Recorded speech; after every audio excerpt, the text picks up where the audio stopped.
The iPhone 15 Pro and iPhone 15 Pro Max already had an impressive screen-to-body ratio, with bezels measuring just 1.55 millimeters, while surpassing this feat with the iPhone 16 Pro and iPhone 16 Pro Max would require unparalleled technical expertise.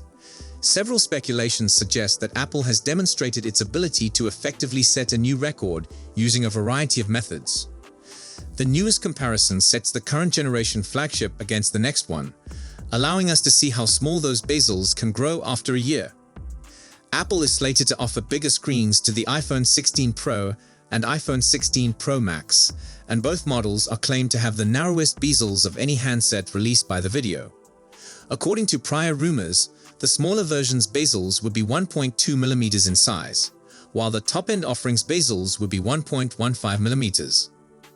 According to the calculations, the iPhone 16 Pro Max's bezels will be 40% smaller than the iPhone 15 Pro Max, and to demonstrate exactly how tiny we are talking, even at a reasonable viewing distance from a laptop display, we saw a significant change, which was made possible by a supposed technology known as border reduction structure. Previously, Apple was rumored to be using low injection pressure over molding (LightGo) technology for future devices to boost their screen-to-body ratio, but it seems that the corporation has modified its attitude for the iPhone 16 Pro Max. It would be fascinating to witness a real-world side-by-side comparison of both versions when Apple formally introduces its range on September 9 at the It's Glow Time event. If you recall, the iPhone 15 Pro Max's bezels could only be seen properly against the iPhone 14 Pro during an extreme close-up of the two devices, so keep that in mind.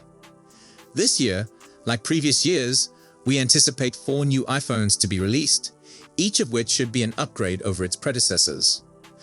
However, it is probable that the Pro models will get the most significant enhancements. With Apple's September 9 showcase quickly approaching, it's no surprise that we've heard a slew of speculations about what these advancements would be, so although nothing is official yet, we have a pretty decent idea of what to anticipate from Apple's next greatest iPhones.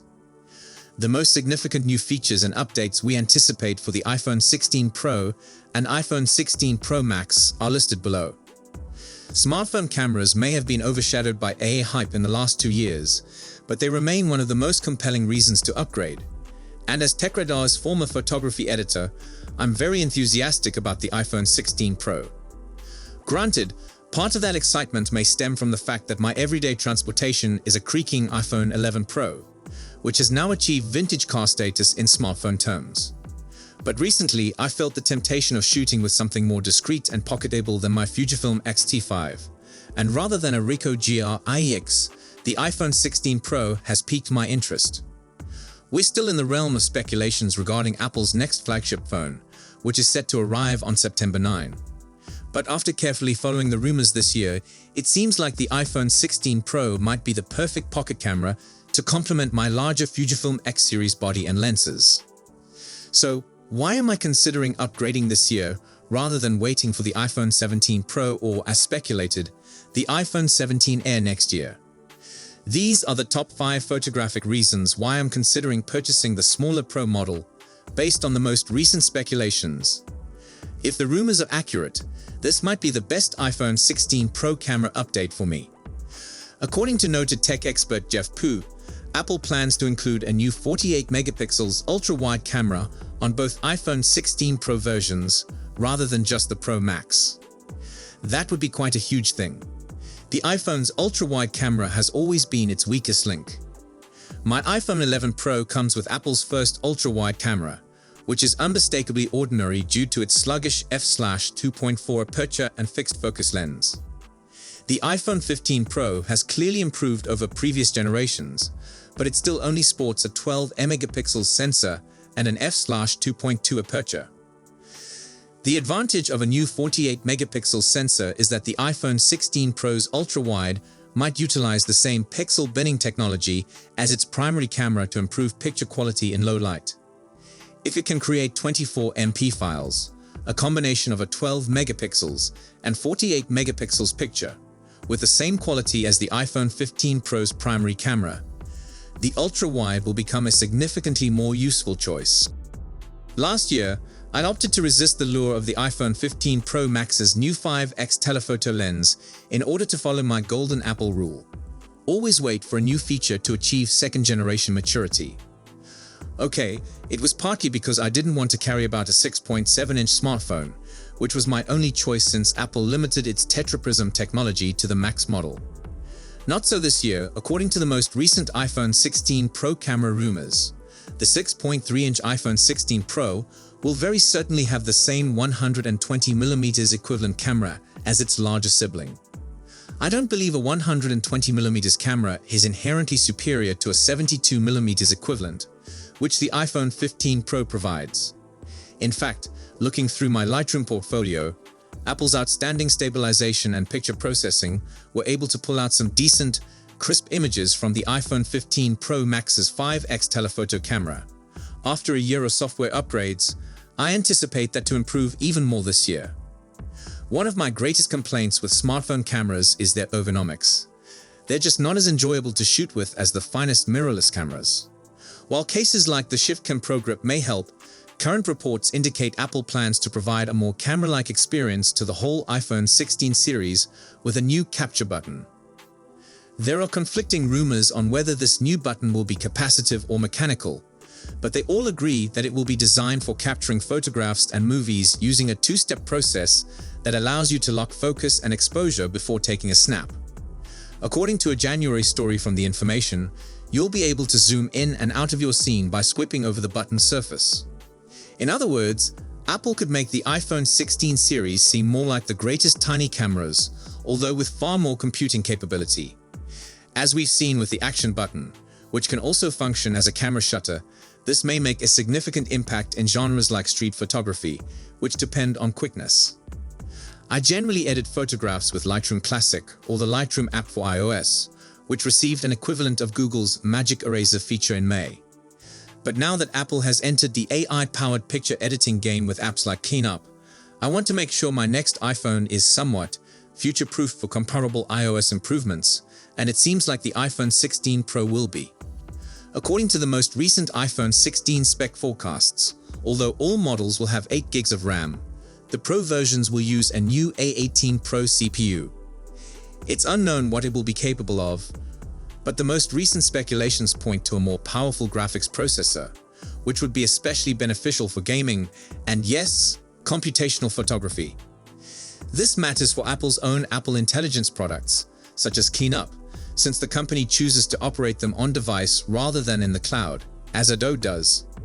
I may still mostly use Lightroom for editing, but if I'm offline, Apple Intelligence tools might be useful photographic backups for rapid tweaks. There's already speculation that next year's iPhone 17 Pro Max would get special Apple Intelligence enhancements, so I have no illusions that the 16 Pro will be able to handle all of Apple's greatest AI capabilities in the future. However, it is much more future-proof than the iPhone 15, which is currently excluded from the AI party owing to its 6 GB of RAM. That added processing power might also help enhance non-AI functions, like Apple's cinematic mode for video, which has gradually improved over time. The truth for conventional cameras is that lenses make a larger impact on your photos than new camera bodies. Therefore, I'm glad to hear reports that Apple may be solving a long-standing lens problem with the iPhone 16 Pro series.